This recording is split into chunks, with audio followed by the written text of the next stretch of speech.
ஓம் சாந்தி. அவ்யக்த முரளி 21/2/1985. அவ்யக்த பாப்தாதா, மதுபன்.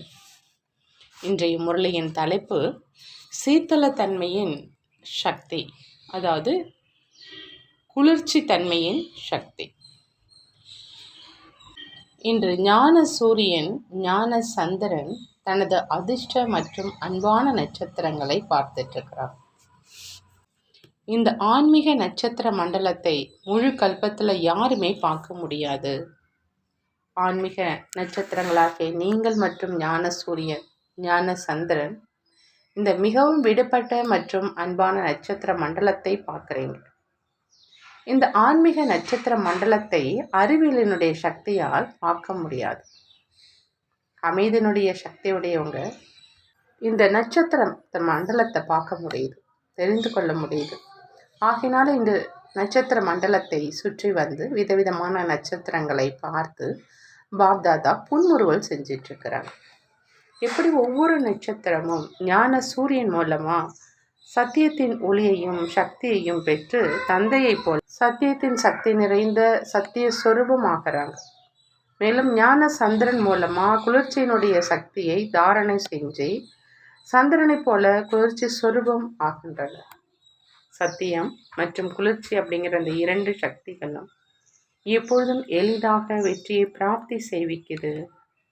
ஒரு பக்கம் சத்தியத்தினுடைய சக்தி அப்படிங்கிற உயர்ந்த போதை, மற்றொரு பக்கம் எவ்வளவு உயர்ந்த போதையோ அந்த அளவே குளிர்ச்சியின் ஆதாரத்தினால எப்படிப்பட்ட தவறான போதை மற்றும் கோபமான ஆத்மாக்களையும் குளிர்ச்சி ஆக்கக்கூடியவங்க. எப்பேற்பட்ட அகங்காரத்தினுடைய போதையில் நான் செஞ்சு காட்டுவேன். ஆனால் குளிர்ச்சியினுடைய சக்தியினால் நான் என்பதற்கு பதிலாக பாபா பாபா அப்படின்னு சொல்ல முற்பட்டுடுவாங்க. சத்தியத்தை கூட குளிர்ச்சியின் சக்தியினால் நிரூபணம் செய்வதன் மூலம் சித்தி ஆகிவிடும். அதாவது உழைப்பு இல்லாமல் வெற்றி ஆகிவிடும். இல்லை அப்படின்னா குளிர்ச்சியின் சக்தியை தவிர சத்தியத்தை நிரூபிப்பதற்கான லட்சியத்தோடு நிரூபிக்கிறாங்க.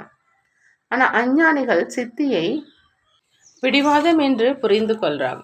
ஆகினால சத்தியம் மற்றும் குளிர்ச்சி என்ற இரண்டு சக்திகளும் சமமாகவும் சேர்ந்தும் இருக்கணும். ஏன்னா இன்றைய உலகத்தின் ஒவ்வொரு மனிதனும் ஏதேனும் ஒரு அக்னியில எரிந்து கொண்டு இருக்கிறார். அதே மாதிரி அக்னியில எரிந்து கொண்டிருக்கும் ஆத்மாக்களை முதல்ல குளிர்ச்சியினுடைய சக்தியினால் நெருப்பை அணையுங்க. அப்போ குளிர்ச்சியினுடைய ஆதாரத்தினால சத்தியத்தை தெரிஞ்சுப்பாங்க. குளிர்ச்சியினுடைய சக்தி அப்படின்னாலே ஆன்மீக அன்பினுடைய சக்தி. சந்திரன், அதாவது பிரம்மாங்கிற அம்மா அன்புங்கிற குளிர்ச்சியினுடைய சக்தினால எப்படிப்பட்ட சீர்கெட்ட குழந்தைகளையும் திருத்திடுறாங்க. ஆகினால அன்பு, அதாவது குளிர்ச்சியினுடைய சக்தி எந்த ஒரு அக்னியில எரிந்து கொண்டிருக்கும் ஆத்மாவையும் குளிர்ச்சி ஆக்கி சத்தியத்தை தாரணை செய்விப்பதற்கான தகுதியை உருவாக்கிடுது. முதல்ல சந்திரனுடைய குளிர்ச்சியினால தகுதியுடையவர் ஆகிய பிறகு ஞான சூரியனுடைய சத்தியத்தின் சக்தியினால யோகி ஆகிடுறாங்க. ஆகினால ஞான சந்திரனின் குளிர்ச்சியின் சக்தியானது பாபாவின் முன்னால் செல்வதற்கு தகுதியை உருவாக்கிடுது. தகுதி இல்லை அப்படின்னா யோகியாகவும் ஆக முடியாது. அதனால சத்தியத்தை தெரிந்து கொள்வதற்கு முன்பு குளிர்ச்சியானவர் ஆகுங்க. சத்தியத்தை கடைபிடிப்பதற்கான சக்தி வேண்டும். ஆகினால குளிர்ச்சியின் சக்தியுள்ள ஆத்மா தானும் எண்ணங்களின் வேகத்தில், வார்த்தையில், தொடர்பில், ஒவ்வொரு சூழ்நிலையிலும் குளிர்ச்சியாக இருக்கும் எண்ணத்தின் வேகம் அதிகமாக இருக்கிற காரணத்தினால வீணானதும் அதிகமாகுது. மேலும் கட்டுப்படுத்துவதிலும் நேரம் வீணாகுது. எப்பொழுது வேண்டுமோ அப்போ கட்டுப்படுத்தணும் அல்லது மாற்றம் செய்யணும். இதில் நேரமும் சக்தியும் அதிகமாக செலவு செய்ய வேண்டியிருக்குது. சரியான வேகத்துடன் செல்றவங்க, அதாவது குளிர்ச்சியினுடைய சக்தி சொரூபத்தில் இருக்கக்கூடியவங்க வீணானவைகளில் இருந்து தப்பித்துடுறாங்க, விபத்தில் இருந்து தப்பிச்சிடுறாங்க. இந்த ஏன் என்ன அப்படி அல்ல இப்படி அப்படிங்கிற இந்த வீணானவைகளுடைய அதிவேகத்திலிருந்து விடுபட்டுடுறாங்க. எப்படி மரத்தினுடைய நிழல் எந்த ஒரு வழிபோக்கருக்கும் ஓய்வை தருது, உதவி செய்து, அதே மாதிரி குளிர்ச்சியினுடைய சக்தி உள்ளவங்க மற்ற ஆத்மாக்களுக்கு கூட தனது குளிர்ச்சியினுடைய நிழலால் எப்பொழுதும் உதவிங்கிற ஓய்வை கொடுக்கிறார். இந்த ஆத்மாக்களிடம் சென்றால் 2 நொடியில் கூட குளிர்ச்சியினுடைய நிழலில் குளிர்ச்சியினுடைய சுகம் ஆனந்தத்தை பெறலாம் என்று ஒவ்வொருவருக்கும் கவர்ச்சி ஏற்படும். எப்படி நாலாபுறமும் மிக அதிக வெயில் இருக்குது அப்படின்னா நிழலான இடத்தை தேடுவாங்க. அதே மாதிரி ஆத்மாக்களினுடைய பார்வை மற்றும் ஈர்ப்பு அப்பேற்பட்ட ஆத்மாக்களின் பக்கம் செல்லும். இப்போ உலகத்தில் இன்னும் அதிகமாக விகாரங்களினுடைய அக்னி வேகமாக எரிய போகுது. எப்படி தீப்பட்டால் மனிதர்கள் கதறாங்க இல்லையா, குளிர்ச்சியினுடைய உதவியை தேடுறாங்க. அதே மாதிரி இந்த மனித ஆத்மாக்கள், குளிர்ச்சியான ஆத்மாக்கள் உங்களிடம் துடிதுடித்து கொண்டு வருவாங்க. இப்போ உலகத்துல இன்னும் அதிகமா விகாரங்களுடைய அக்னி வேகமா எரிய போகுது. எப்படி தீப்பட்டால் மனிதர்கள் கதறாங்க இல்லையா, அதே மாதிரி இந்த குளிர்ச்சியினுடைய உதவியை தேடுறாங்க. இந்த மனித ஆத்மாக்கள், குளிர்ச்சியான ஆத்மாக்கள் உங்களிடம் துடிதுடித்து கொண்டு வருவாங்க. சிறிதளவேனும் குளிர்ச்சியான நீர் துளிகளை தெளியுங்க அப்படின்னு கதறுவாங்க. ஒரு பக்கம் விநாசத்தினுடைய நெருப்பு, மற்றொன்று விகாரங்களினுடைய நெருப்பு, மூன்றாவது பக்கம் தேகம் மற்றும் தேக சம்பந்தம், பொருட்களின் மீதுள்ள பற்றுதல் என்ற நெருப்பு, நான்காவது பச்சாதாபம்ங்கிற நெருப்பு. நாலாபுறமும் நெருப்பு தென்படும். ஆகவே அப்பற்பட்ட சமயத்தில் குளிர்ச்சியின் சக்தியில் உங்களிடம் ஓடோடி வருவாங்க. ஒரு வினாடியாவது எங்களை குளிர்ச்சி ஆக்குங்க. அப்படிப்பட்ட நேரத்தில் நாலாபுறமுள்ள நெருப்பினுடைய அனல் தன்னை பாதிக்காத அளவுக்கு குளிர்ச்சியினுடைய சக்தியை தனக்குள் சேமித்து வைத்திருங்க. நாலாபுறமும் உள்ள நெருப்பை அணைக்கக்கூடியவர்களாகவும் குளிர்ச்சியின் வரதானத்தை அளிக்கக்கூடிய குளிர்ச்சியின் தேவியாக ஆகுங்க. ஒருவேளை சிறிதளவேனும் 4 விதமான நெருப்பில் ஏதாவது ஒரு நெருப்பு உங்களிடம் இருந்து விட்டதென்றால், 4 விதமான நெருப்பில் ஏதாவது ஒரு நெருப்பு உங்கள்கிட்ட இருந்தால், நாலாபுறம் உள்ள நெருப்பு துளியளவே உள்ள நெருப்பை பிடிச்சிக்கும். எப்படி நெருப்பை பற்றி கொள்ளுது இல்லையா, ஆகையினால இதை சோதனை செய்யுங்கிறாங்க பாபா. விநாச ஜுவாலையினுடைய அக்னியிலிருந்து காத்து கொள்வதற்கான சாதனம் தைரியத்தினுடைய சக்தி. தைரியமானது விநாச ஜுவாலையின் தாக்கத்தினால மனநிலை மேலும் கீழுமாகாமல் பார்த்துக்கும், குழப்பத்தில் கொண்டு வராது. தைரியத்தினுடைய ஆதாரத்தினால விநாச ஜுவாலையின் பயத்திலுள்ள ஆத்மாக்களுக்கு குளிர்ச்சியினுடைய சக்தியை கொடுக்கும் ஆத்மா பயம் என்ற அக்னியிலிருந்து தப்பித்து குளிர்ச்சியினுடைய காரணத்தினால குஷியில் நடனமாடும். விநாசத்தை பார்த்தாலும் ஸ்தாபனையினுடைய காட்சியை பார்ப்பாங்க. அவங்களது கண்களில் ஒரு கண்ணில் முக்தி ஸ்வீட் ஹோம், மற்றொரு கண்ணில் ஜீவன் முக்தி, அதாவது சொர்க்கம் அடங்கி இருக்கும். அவர்களுக்கு தனது வீடு மற்றும் தனது ராஜ்யமே தென்படும். உலகினர் ஐயோ போய்விட்டனரே, ஐயோ இறந்து விட்டனரேன்னு கதறுவாங்க. மேலும் நீங்கள் தனது இனிமையான வீட்டுக்கு, தனது இனிமையான ராஜ்யத்துக்கு சென்று விட்டோம்னு சொல்வீங்க. எதுவுமே புதிதல்ல அப்படிங்கிற அந்த சலங்கையை அணிந்தீர்கள் என்றால் நமது வீடு, நமது ராஜ்யம் அப்படிங்கிற அந்த குஷியில் ஆடிக்கொண்டும் பாடிக்கொண்டும் சேர்ந்து செல்வீங்க. அவங்க கதறுவாங்க, நீங்கள் உடன் செல்வீங்க. இப்போ கேட்கும் பொழுதே அனைவருக்கும் குஷி ஏற்படுதுன்னா அந்த சமயத்தில் எவ்வளோ குஷியில் இருப்பீங்க. ஆகையினால 4 வித நெருப்பிலிருந்து குளிர்ச்சியாகிவிட்டீங்க இல்லையா. விநாச ஜுவாலையிலிருந்து காத்து கொள்வதற்கான சாதனம் பயமின்மை என்பதை கேட்டீங்க இல்லையா. அதே மாதிரி விகாரங்கள் என்ற நெருப்பே துளி அளவில் இருந்து தன்னை காத்து கொள்வதற்கான சாதனம் தனது ஆதி அனாதி வம்சத்தை நினைவு செய்யுங்க. அனாதி தந்தையினுடைய வம்சம் சம்பூர்ண சதோப்பிரதான ஆத்மா நான். ஆதி வம்சம் தேவத ஆத்மா நான். தேவ ஆத்மா 16 கலைகள் நிறைந்த சம்பூர்ண நிர்விகாரிகள். ஆகையினால அனாதி ஆதி வம்சத்தை நினைவு செஞ்சீங்க அப்படின்னா விகாரங்களினுடைய அம்சமும் அழிஞ்சிரும்னு சொல்கிறாங்க பாப்தாதா. அதே மாதிரி 3வதாக தேகம், தேகத்தினுடைய சம்பந்தம் மற்றும் பொருட்கள் மீதுள்ள பற்றுங்கிற நெருப்பு. இந்த நெருப்பிலிருந்து தப்பிப்பதற்கான சாதனம் பாபாவை தனது உலகமாக ஆக்கிட்டீங்க. பாபா தான் உலகம் அப்படிங்கும்போது மற்ற அனைத்தும் சாரமற்றதாக ஆயிடும். ஆனால் செய்வது என்ன, அதை மற்றொரு நாள் சொல்வேன் அப்படிங்கிறாங்க பாபா. பாபா தான் உலகம் என்ற நினைவு இருந்தால் தேகத்தின் சம்பந்தத்தின் பொருட்களின் நினைவு இருக்காது, அனைத்தும் முடிந்ததுன்னு சொல்கிறாங்க. 4வது விஷயம் பச்சாதாபத்தினுடைய நெருப்பு. இதற்கான எளிய சாதனம் சர்வ பிராப்தி சொரூபம் ஆவது. அப்பிராப்தி அதாவது கிடைக்கல அப்படிங்கிற அந்த உணர்வு பச்சாதாபத்தை ஏற்படுத்துது. பிராப்தி பச்சாதாபத்தை அழிக்குது. இப்போ ஒவ்வொரு பிராப்தியையும் முன்னால் வைத்து சோதனை செய்ய சொல்கிறாங்க பாப்தாதா. ஏதாவது ஒரு பிராப்தியை அனுபவம் செய்வதில் குறைவு இருந்துடவில்லை தானே? பிராப்திகளினுடைய பட்டியல் இருக்குது தானே? இல்லை என்பது முடிந்தது, அதாவது பச்சாதாபம் முடிந்தது. இப்போ இந்த 4 விஷயங்களை சோதனை செய்ய சொல்கிறாங்க பாப்தாதா. அப்போ தான் குளிர்ச்சியினுடைய சொரூபம் ஆயிடுவீங்க. மற்றவர்களுடைய வெப்பத்தை தணிக்கக்கூடிய சீத்தலா யோகி, சீத்தலா தேவி ஆகிடுவீங்க. ஆகவே குளிர்ச்சியினுடைய சக்தி என்னவென்று புரிந்ததா? சத்தியத்தினுடைய சக்தியை பற்றியும் சொல்லி ஆயிடுச்சு.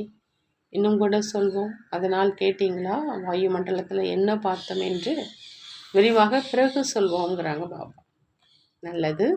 அதே மாதிரி எப்பொழுதும் சந்திரனுக்கு சமமாக குளிர்ச்சியினுடைய சக்தி சொர்ப ஆத்மாக்களுக்கு, சத்தியத்தினுடைய சக்தியினால் சத்தியுகத்தை கொண்டு வரக்கூடிய குழந்தைகளுக்கு, சதா குளிர்ச்சி என்ற நிழலினால் அனைவருடைய உள்ளத்துக்கு ஓய்வளிக்கும் குழந்தைகளுக்கு, சதா நாலாபுறமுள்ள அக்னியிலிருந்து பாதுகாப்பாக இருக்கக்கூடிய சீத்தலா யோகி, சீத்தலா தேவி குழந்தைகளுக்கு ஞான சூரியன் மற்றும் ஞான சந்திரனின் அன்பு நினைவுகள் மற்றும் நமஸ்காரம் உரித்தாக்குங்கிற.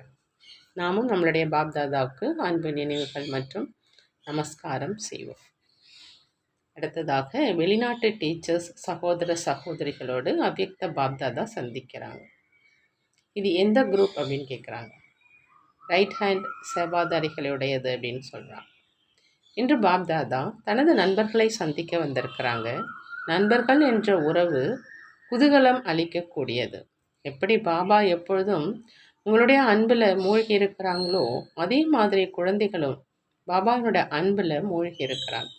ஆகையினால இது அன்பில் மூழ்கி இருக்கக்கூடிய குரூப்னு சொல்கிறாங்க. சாப்பிட்டாலும் அருந்தினாலும் நடந்தாலும் எங்கு மூழ்கி இருக்கீங்க? அன்பில் தான் மூழ்கி இருக்கீங்க இல்லையா? இந்த அன்பில் மூழ்கி இருக்கக்கூடிய ஸ்திதி சதா ஒவ்வொரு விஷயத்திலும் எளிதாகவே தந்தையை போல ஆக்கிடுது. ஏன்னா பாபாவினுடைய அன்பில் மூழ்கி இருக்கிற காரணத்தினால தொடர்பினுடைய நிறம் படியும் இல்லையா? உழைப்பு மற்றும் கஷ்டத்திலிருந்து விடுபடுவதற்கான எளிய சாதனம் அன்பில் மூழ்கி இருப்பது. இந்த அன்பில் மூழ்கி இருக்கக்கூடிய மனநிலையை அதிர்ஷ்டமானது. இதற்குள் மாயா வர முடியாது. ஆகவே பாப்தாதாவினுடைய மிக அன்பான நெருக்கமான சமமான குரூப் ஆகும். உங்களுடைய எண்ணத்திலும் பாபாவினுடைய எண்ணத்திலும் வித்தியாசம் இல்லை. அந்த மாதிரி நெருக்கமானவர்கள் இல்லையா அப்படின்னு பாபா கேட்குறாங்க. அப்போ தான் தந்தையை போல உலகத்துக்கு நன்மை செய்பவராக முடியும். எது தந்தையினுடைய எண்ணமோ அது குழந்தைகளுடையது. எது தந்தையினுடைய வார்த்தையோ அது குழந்தைகளுடையது. அப்படின்னா உங்களுடைய ஒவ்வொரு செயலும் என்னவாக ஆயிடும்? கண்ணாடி. ஆகையினால ஒவ்வொரு செயலும் அந்த மாதிரி கண்ணாடியாக இருக்கணும். அதில் பாபா தென்படணும். அந்த மாதிரி குரூப் தானேன்னு பாபா கேட்குறாங்க. எப்படி நிறைய கண்ணாடிகள் இருக்குது, அதாவது அந்த கண்ணாடியில் பெரிய உருவம் சிறியதாகவும் சிறியது பெரியதாகவும் தென்படுற அளவுக்கு உலகத்தில் கண்ணாடிகளை உருவாக்குறாங்க. ஆகவே உங்களுடைய ஒவ்வொரு செயல் அப்படிங்கிற கண்ணாடியில் என்ன தென்படும் அப்படின்னு கேட்குறாங்க. இரட்டையர் தென்படும். நீங்களும் தந்தையும். உங்களுக்குள் பாபா தென்படணும். நீங்கள் பாபாவுடன் தென்படணும். எப்படி பிரம்ம பாபாவுக்குள் இரட்டையர், அதாவது பாப்தாதா தென்படுறாங்க இல்லையா? அதே மாதிரி உங்கள் ஒவ்வொருவரிடத்திலும் சதா பாபா தென்பட்டார் என்றால் இரட்டையர் தென்பட்டதாக ஆயிடுச்சு. அப்படி கண்ணாடிகள் தானே நீங்கள்னு கேட்குறாங்க. சேவாதாரிகள் விசேஷமாக எந்த சேவைக்கு நிமித்தமாக ஆகியிருக்கிறாங்க? பாபாவை வெளிப்படுத்துவது தான் விசேஷ சேவை. அதனால் தனது ஒவ்வொரு எண்ணம் சொல் செயல் மூலமாக பாபாவை காட்டணும். இந்த காரியத்தில் எப்பொழுதும் இருக்கீங்க இல்லையா? எப்பொழுதேனும் ஏதாவது ஒரு ஆத்மா இவங்க மிகவும் நன்றாக பேசுகிறாங்க, இவங்க மிகவும் நன்றாக சேவை செய்கிறாங்க, இவங்க மிகவும் நன்றாக திஷ்டி கொடுக்குறாங்க அப்படின்னு சொன்னால் இதுவும் பாபாவை பார்க்கலாம், ஆத்மாவை தான் பார்த்தாங்க. ஆத்மாவை தான் பார்த்தாங்க. இதுவும் தவறாகிவிடுது. உங்களை பார்த்து வாயிலிருந்து பாபா என்பது வெளிவர வேண்டும். அப்பொழுதுதான் சக்திசாலியான கண்ணாடின்னு சொல்லுவோம். தனியாக ஆத்மா மட்டும் தென்படக்கூடாது, பாபாவோடு தென்படணும். இதற்கு இயல்பான சேவாதாரி அப்படின்னு சொல்லப்படுது. புரிந்ததா அப்படின்னு பாபா கேட்குறாங்க. எவ்வளோ உங்களுடைய ஒவ்வொரு எண்ணத்திலும் சொல்லிலும் பாபா பாபா என்பது இருக்குமோ அவ்வளோ மற்றவர்களுக்கும் உங்களுடன் சேர்ந்து பாபா தென்படுவார். எப்படி தற்காலத்து அறிவியலினுடைய சாதனங்களினால் முன்பாக எந்த பொருளை காட்டுறாங்களோ அது மறைஞ்சிடுது, மேலும் அடுத்தது தென்படுது. அதே மாதிரி உங்களது அமைதியினுடைய சக்தியானது உங்களை பார்த்தாலும் நீங்கள் மறைந்து விட வேண்டும். பாபா வெளிப்படணும். அப்படி சக்திசாலி சேவையாக இருக்கணும். குழந்தையுடன் சம்பந்தத்தை இணைப்பதனால ஆத்மாக்கள் எப்பொழுதும் சக்திசாலியாக ஆயிடுறாங்க. ஒருவேளை ஆத்மாவுடன் சம்பந்தம் இணைக்கப்படுது அப்படின்னா எப்பொழுதும் சக்திசாலியாக ஆக முடியாது. சேவாதாரிகளுடைய விசேஷ சேவை என்னவென்று புரிந்ததான் பாபா கேட்கிறார். தன் மூலமாக தந்தையை காட்டணும். உங்களை பார்த்ததும் பாபா பாபாங்கிற பாடலை பாட ஆரம்பிச்சிடணும். அப்படிப்பட்ட சேவை செய்கிறீங்க இல்லையா அப்படின்னு பாபா கேட்குறாங்க. நல்லது. அனைவரும் அமிர்த வேளையில் தில்குஷ் மிட்டாய் சாப்பிட்றீங்களா அப்படின்னு கேட்குறாங்க. அதாவது உள்ளத்தை குஷிப்படுத்தும் இனிப்பு சாப்பிட்றீங்களான்னு கேட்குறாங்க. சேவாதாரி ஆத்மாக்கள் தினமும் தில்குஷ் மிட்டாய் சாப்பிடு அப்படின்னா பிறருக்கும் வழங்குவீங்க. பிறகு உங்களிடம் மனமுடைந்து போவதற்கான விஷயம் வராது. மாணவர்களும் இது போன்ற விஷயங்களை எடுத்துக்கொண்டு வரமாட்டாங்க. இல்லை அப்படின்னா இதற்கும் கூட நேரத்தை கொடுக்க வேண்டியிருக்குது இல்லையா? பிறகு இந்த நேரம் சேமிப்பாக ஆகிடும். மேலும் இந்த நேரத்தில் பலருக்கு தில்குஷ் மிட்டாய் வழங்கி கொண்டே இருப்பீங்கன்னு பாபா சொல்கிறாங்க. உங்களது அனைவருடைய உள்ளமும் சதா குஷியாக இருக்குதான்னு கேட்குறாங்க. ஒரு பொழுதும் எந்த சேவாதாரியும் அழுவதில்லை தானே? கண்களினால் அழுவது மட்டும் அழுகை கிடையாது, மனதில் அழுவது கூட அழுகை தான். ஆகையினால அழக்கூடியவர்களும் இல்லை தானே? நல்லது. புகார் செய்பவர்களா பாபாவின் முன்பு புகார் செய்கிறீங்களான்னு கேட்குறாங்க. என் மூலமாக ஏன் அவ்வாறு நிகழ்வு? எனக்கு மட்டும் ஏன் அந்த மாதிரியான நடிப்பு? என்னுடைய சமஸ்காரம் மட்டும் ஏன் இப்படி இருக்குது? எனக்கு மட்டும் ஏன் இந்த மாதிரியான மாணவர்கள் கிடைக்கிறாங்க? அல்லது எனக்கு மட்டும் ஏன் இந்த மாதிரியான நாடு கிடைச்சிருக்குது? இது மாதிரி புகார் செய்யக்கூடியவர்களோ இல்லைதானே அப்படின்னு கேட்குறாங்க. புகார் சொல்வது என்றால் பக்தியினுடைய அம்சம். எப்படிப்பட்டவர்களாகவும் இருக்கலாம். ஆனால் மாற்றம் செய்வது சேவாதாரிகளுடைய விசேஷ காரியம். நாடாக இருக்கலாம், மாணவர்களாக இருக்கலாம், தனது சமஸ்காரமாக இருக்கலாம், உடன் இருப்பவர்களாக இருக்கலாம். புகார் சொல்வதற்கு பதிலாக மாற்றம் செய்யக்கூடிய காரியத்தில் ஈடுபடுங்கள். சேவாதாரிகளாகிய நீங்கள் ஒரு பொழுதும் பிறரது பலகீனங்களை பார்க்காதீங்க. ஒருவேளை பிறரது பலகீனங்களை பார்த்தீங்க அப்படின்னா தானும் பலகீனமாக ஆயிடுவீங்க. ஆகையினால எப்பொழுதும் ஒருவருடைய விசேஷத்தை பாருங்க, விசேஷ தன்மையை தாரணை செய்யுங்க, விசேஷ தன்மையை வர்ணனை செய்யுங்க. இதுதான் சேவாதாரிகளுடைய விசேஷ பறக்கும் கலையினுடைய சாதனம். புரிந்ததா அப்படின்னு பாபா கேட்குறாங்க. சேவாதாரிகள் வேறு என்ன செய்கிறாங்க? மிகவும் நல்ல திட்டங்கள் உருவாக்குறாங்க. ஊக்கம் மற்றும் உற்சாகமும் மிக நன்றாக இருக்குது. பாபா மற்றும் சேவையின் மீதும் அன்பு நன்றாக இருக்குது. இப்போது இனி என்ன செய்யணும் அப்படின்னு பாபா கேட்குறாங்க. இப்போ உலகத்தில் விசேஷமாக 2 அதிகாரங்கள் இருக்குது. ஒன்று ராஜ்ய அதிகாரம், அதாவது அரசியல். 2வது தர்ம அதிகாரம், அதாவது மதம். தர்ம தலைவர்கள் மற்றும் ராஜ்ய தலைவர்கள், மேலும் தொழில் செய்பவர்களும் கூட தனித்தனியாக இருக்கிறாங்க. ஆனால் அதிகாரம் இந்த இருவரிடத்தில் தான் இருக்குது. ஆகையினால இப்போது இந்த 2 அதிகாரங்களுக்கும் அவ்வாறு தெளிவாக அனுபவம் ஆகணும். அதாவது தர்ம அதிகாரமும் இப்பொழுதும் அதிகாரம் இல்லாமல் ஆயிடுச்சு. மேலும் ராஜ்ய அதிகாரம் உள்ளவர்களும் அனுபவம் செய்யணும். அதாவது நம்மிடத்தில் பேருக்குத்தான் ராஜ்ய அதிகாரம் இருக்கிறதே தவிர உண்மையில் அதிகாரம் இல்லை. அதற்கான சாதனம் என்ன என்பதை எப்படி அனுபவம் செய்வீங்க? யாரெல்லாம் ராஜ்ய தலைவர்கள் மற்றும் தர்ம தலைவர்கள் இருக்கிறாங்களோ அவங்களுக்கு தூய்மை மற்றும் ஒற்றுமையினுடைய அனுபவத்தை செய்வீங்க. இந்த குறைவின் காரணத்தினால 2 அதிகாரங்களும் பலகீனமாக இருக்குது. ஆகையினால தூய்மை என்றால் என்ன, ஒற்றுமை என்றால் என்ன அப்படிங்கிறத பற்றி அவங்களுக்கு தெளிவான புரிதல் கிடைப்பதன் மூலமாக அவங்க நாம் பலகீனமாக இருக்கிறோம் அப்படிங்கிறதையும், இவங்க சக்திசாலியாக இருக்கிறாங்க, அதாவது பிரம்மா குமாரிகள் சக்திசாலியாக இருக்கிறாங்க என்பதையும் தாமே புரிஞ்சுப்பாங்க. இதற்காக விசேஷமாக சிந்தனை செய்ய சொல்கிறாங்க பாப்தாதா. ஆன்மீக அதிகாரம் உடையவர்களை தங்களுக்கு ஆன்மீக அதிகாரம் உண்மையில் இல்லை என்பதை புரிந்து கொள்வதற்கான விசேஷ வழிமுறை தூய்மையை நிரூபிக்கணும். இந்த தலைப்பை பற்றி சிந்தனை செய்ய சொல்கிறாங்க பாபா. திட்டத்தை உருவாக்கி அவங்களுக்கு சென்றடையும்படி செய்யுங்க. இந்த 2 சக்திகளையுமே நிரூபிச்சிட்டிங்க அப்படின்னா இறை சக்தியினுடைய கொடி மிகவும் எளிதாக பறக்கும். இப்பொழுதும் இந்த 2 பக்கமும் விசேஷ கவனம் செலுத்துங்க. உள்ளுக்குள்ளே புரிஞ்சிருக்கிறாங்க, ஆனால் இப்பொழுது வெளிப்படையாக அபிமானம் இருக்குது. எப்படியெல்லாம் தூய்மை மற்றும் ஒற்றுமையினுடைய சக்தியினால் இவர்களை நெருக்கமான தொடர்புல கொண்டு வருவீங்களோ அப்படியெல்லாம் அவங்க தானாகவே தனது வர்ணனையை செய்ய முற்பட்டுடுவாங்க. புரிந்ததான் பாபா கேட்குறாங்க. எப்பொழுது 2 அதிகாரங்களின் பலகீனத்தை நிரூபிக்கிறீங்களோ அப்போது பிரத்யட்சம் ஆயிடும் அப்படின்னு பாபா சொல்கிறாங்க. நல்லது. மற்றபடியும் சேவாதாரிகளுடைய குரூப் எப்பொழுதும் திருப்தியாக இருக்கவே இருக்கிறாங்க. தன் மீது உடன் இருப்பவர்கள் மீது, சேவையின் மீது, இவ்வாறு அனைத்தின் மீதும் திருப்தியான யோகி. இந்த திருப்தியினுடைய சான்றிதழை பெற்று இருக்கிறீர்கள் தானே? பாப்தாதா நிமித்தமான தாதிகள், தீதிகள் அனைவரும் உங்களுக்கு இவர்கள் திருப்தியான யோகி என்ற சான்றிதழ் கொடுக்கணும். நடந்தாலும் சுற்றினாலும் சான்றிதழ் கிடைக்குது. நல்லது. ஒரு பொழுதும் மனம் சரியில்லாமல் போவதில்லை தானே? எப்பொழுது இன்னும் சேவையால் கலப்படைந்து மூட் ஆஃப் ஆவதில்லை தானே? என்ன செய்வது, இவ்வளோ செய்யணும் அப்படிங்கிற அவசியம் என்ன இருக்குது? அப்படி இல்லை தானே? ஆகவே இப்பொழுது இந்த அனைத்து விஷயங்களிலும் தன்னை சோதனை செய்ய சொல்கிறாங்க.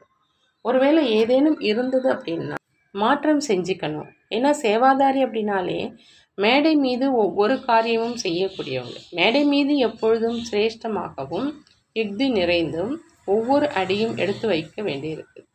நான் இந்த நாட்டில் சேவை நிலையத்தில் அமர்ந்திருக்கிறேன் என்று ஒருபோதும் நினைத்துக்க கூடாது. ஆனால் உலகம் என்ற மேடை மீது அமர்ந்திருக்கிறேன் அப்படிங்கிற அந்த நினைவு இருப்பதனால ஒவ்வொரு செயலும் தானாகவே சிரேஷ்டமாகவே இருக்கும். உங்களை பின்பற்றக்கூடியவர்களும் நிறைய பேர் இருக்கிறாங்க. அதனால் எப்பொழுதும் நீங்கள் தந்தையை பின்பற்றினீர்கள் அப்படின்னா உங்களை பின்பற்றுபவர்களும் தந்தையை பின்பற்றுவாங்க. ஆகையினால் மறைமுகமாக தந்தையை பின்பற்றுதல் ஆகிடும். ஏன்னா உங்களது ஒவ்வொரு காரியமும் தந்தையை பின்பற்றி இருக்குது. அதனால் இந்த நினைவு எப்பொழுதும் இருக்கணும். நல்லது. நேசத்தின் காரணத்தினால கடின உழைப்பிலிருந்து விடுபட்டு இருப்பீங்கன்னு பாபா சொல்கிறாங்க. பாபா வரதானம் கொடுக்குறாங்க. ஒரு பாபாவை துணைவனாக ஆக்கி அந்த துணையிலேயே இருக்கக்கூடிய முழுமையாக தூய்மையான ஆத்மா ஆகுக. ஒரு பாபாவை துணைவனாக ஆக்கி அந்த துணையிலேயே இருக்கக்கூடிய முழுமையாக தூய்மையான ஆத்மா ஆகுக. முழுமையாக தூய்மையான ஆத்மா ஆகணும் அப்படின்னா பாபா சொல்கிறாங்க, ஒரு பாபாவை துணைவனாக ஆக்கி அந்த துணையிலேயே இருக்கணும். யாருடைய எண்ணம் மற்றும் கனவுல கூட பிரம்மச்சரியத்தின் தாரணை இருக்குதோ, யார் ஒவ்வொரு அடியிலும் பிரம்ம பாபாவின் ஆச்சாரங்கள் படி நடக்கிறாங்களோ அவங்க தான் சம்பூர்ண பவித்ர ஆத்மா. தூய்மை என்பதனுடைய பொருள் எப்பொழுதும் பாபாவை துணைவனாக ஆக்குவது மற்றும் பாபாவின் துணையிலேயே இருப்பது. குழுவினுடைய துணை, குடும்பத்தின் அன்பின் மரியாதை என்பது தனிப்பட்ட விஷயம். ஆனால் பாபாவின் காரணத்தினால்தான் இந்த குழுவின் அன்பின் துணை இருக்குது. பாபா இல்லை என்றால் குடும்பம் எங்கிருந்து வந்தது? பாபா இதை ஒரு பொழுதும் மறக்கக்கூடாதுன்னு பாபா சொல்கிறாங்க.